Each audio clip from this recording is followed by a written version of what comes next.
Assalamualaikum warahmatullahi wabarakatuh. Selamat malam. Mudah-mudahan siapapun, semua orang di luar sana berada dalam keadaan yang baik-baik saja. Jumpa lagi tentunya di room kali ini, yang dimana kita akan membahas soal menggugat visi misi dan janji politik.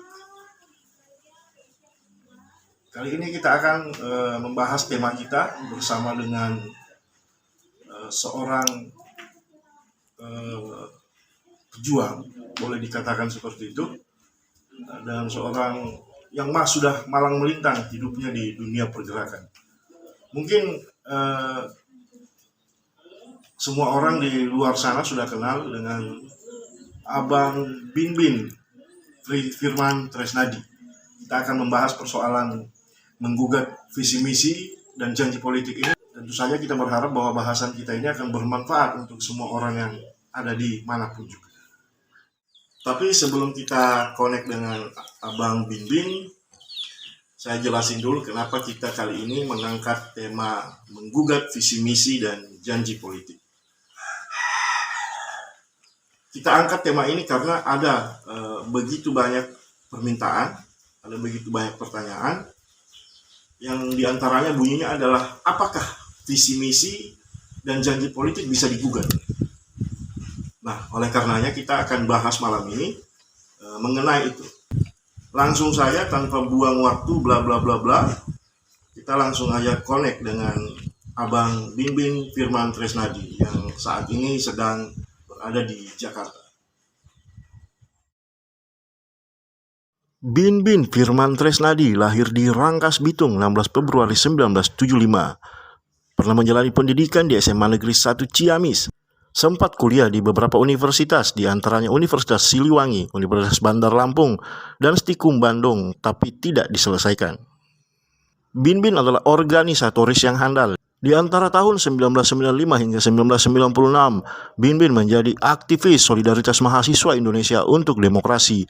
Kemudian pada tahun 96 sampai sekarang, Binbin juga masih aktif di Partai Rakyat Demokratik.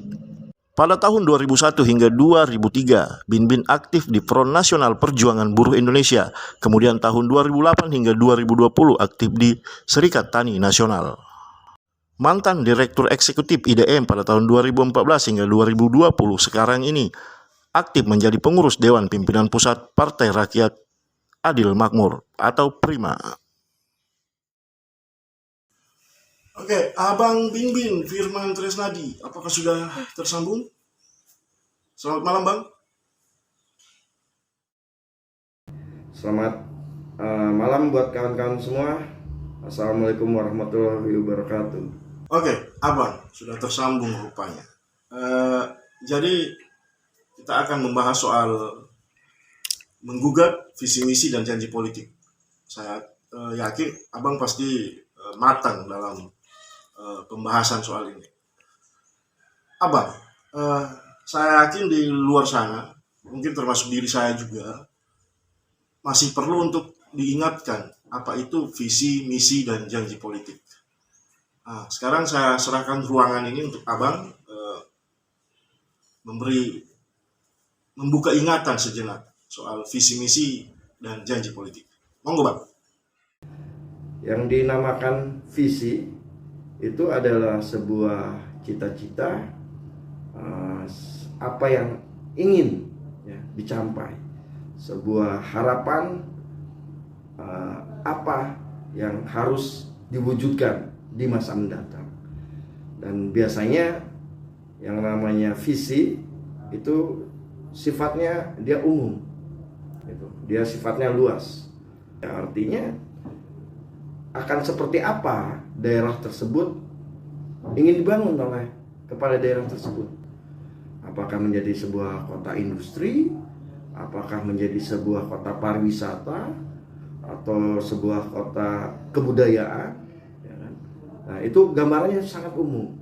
Nah, sedangkan misi itu lebih sifatnya lebih detail, ya, lebih pendek, ya, dan istilahnya tuh langkah-langkah yang harus dilakukan untuk mencapai tujuan atau mencapai yang namanya visi tersebut. Nah, dalam bahasa sederhananya, kalau misalnya karena background saya dari gerakan rakyat, ya kan, yang namanya visi itu sama dengan misalnya program perjuangan, ya kan, sedangkan misi ya strategi taktik. Artinya sebuah visi itu ya harus ada turunannya, harus ada detailingnya, atau istilahnya harus ada misinya. Kalau bahasa lainnya harus ada strategi taktiknya, gitu, untuk bisa mewujudkan si visi ini. Nah, misalnya kepala daerah ingin misalnya menjadikan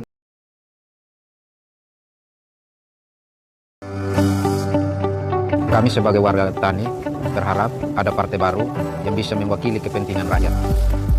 Dan Partai Prima kami berharap agar bisa mengusahakan itu. Semoga kehadiran Prima akan membawa perubahan bagi kaum tani, nelayan, dan seluruh masyarakat Indonesia.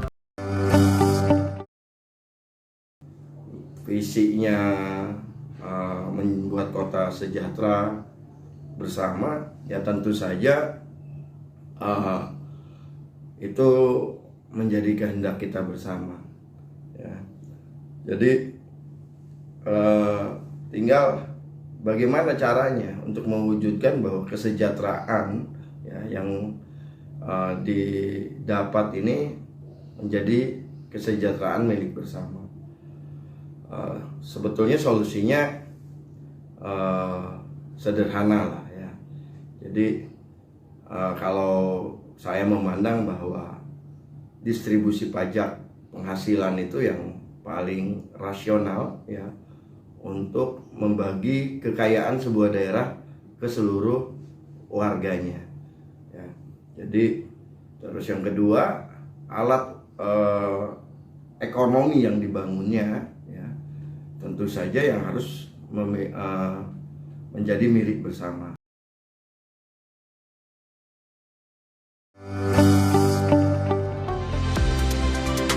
Beta berharap Partai Prima bisa menjadi perwakilan untuk kepentingan penggiat UMKM di seluruh Indonesia. Salam Prima.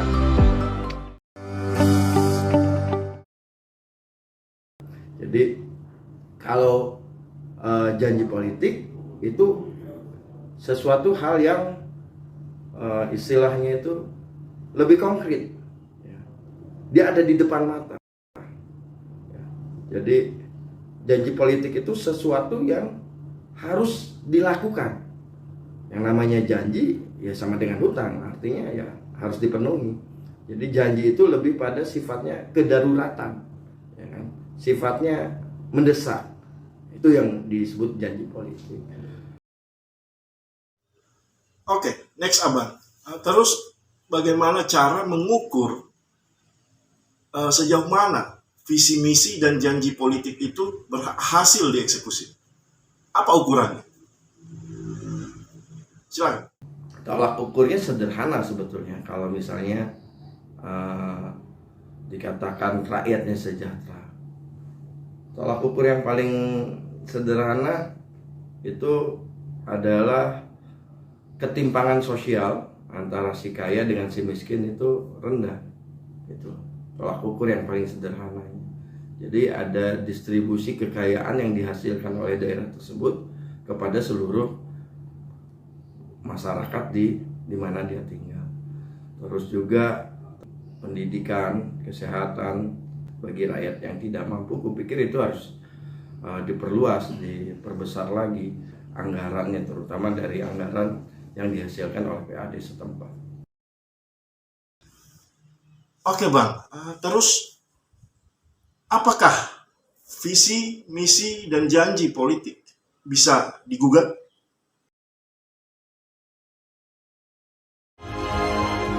Nah, kondisi nelayan di daerah sini banyak polusi pabrik Pak, jadi susah cari ikan minyak. Ya gimana, sepi sekali.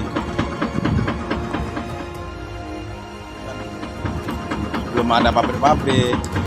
Sekarang banyak pabrik, jadi polusinya itu mengurangi ikan-ikan itu yang banyak di sini, banyak yang mati.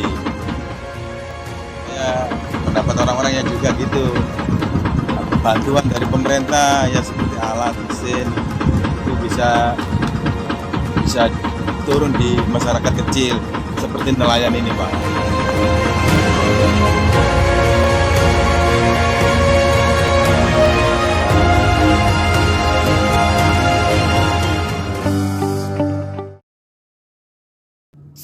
Solusinya sebetulnya harus untuk menagih janji harus dengan solusi politik juga, gitu loh. Karena memang sampai hari ini belum ada jurisprudensi yang bisa dijadikan acuan bahwa kontrak politik bisa dibawa ke pengadilan. Sampai hari ini belum ada, karena mereka berdalih bahwa kontrak politik atau janji politik di dalam perhelatan pilkada, pilpres, ataupun pilkada sekalipun itu tidak dianggap sebagai one prestasi dari undang-undang perdata, ya, sehingga memang jalan keluarnya untuk menagih janji yaitu dengan gerakan politik. Caranya bermacam-macam, mulai dari petisi, mosi tidak percaya, sampai ya pelengseran kepala daerah, gitu loh, jika dianggap melakukan ingkar janji. Ya, pelengseran kepala daerah tentu ada mekanismenya mulai DPRD segala macam walau berjenjang, tapi ya itu kalau pimpinan dianggap ingkar janji, saya pikir satu-satunya jalan ya seperti itu. Jadi sampai hari ini memang visi misi ataupun janji politik dari seorang kepala daerah belum, ya, bukan berarti tidak bisa, belum bisa digugat di pengadilan, tapi bukan berarti dia stuck. Artinya mungkin ke depan bisa saja itu digugat di pengadilan, tapi kalau sampai hari ini belum, karena memang one prestasi dalam janji politik atau kontrak politik belum dianggap sebagai pidana.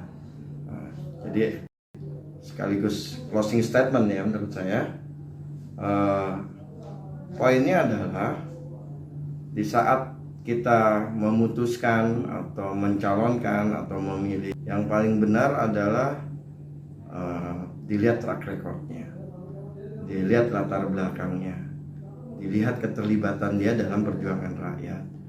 Jadi bukan hanya sekedar memperhatikan visi misinya saja, tapi penting juga kita untuk menilai, ya, rekam jejak perjuangan dia terhadap perjuangan rakyat, rekam jejak dia dan pengabdian dia, ya, selama ini kepada rakyat. Karena seorang pemimpin, ya, itu kalau jika dia dilahirkan tanpa ada historis atau tidak ada rekam jejak keberpihakannya terhadap rakyat, bisa dipastikan janji seperti apapun, janji sebagus apapun, ya, itu akan sulit diwujudkan. Karena kita memahami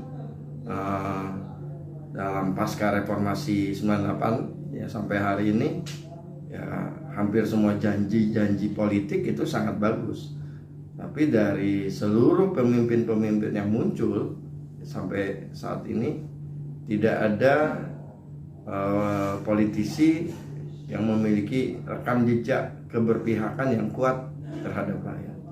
Itu sebabnya negara kita sampai hari ini seperti ini. Oke, terima kasih Abang. Pada akhirnya kita sampai pada bagian terakhir daripada pembahasan kita. Pembahasan Abang luar biasa.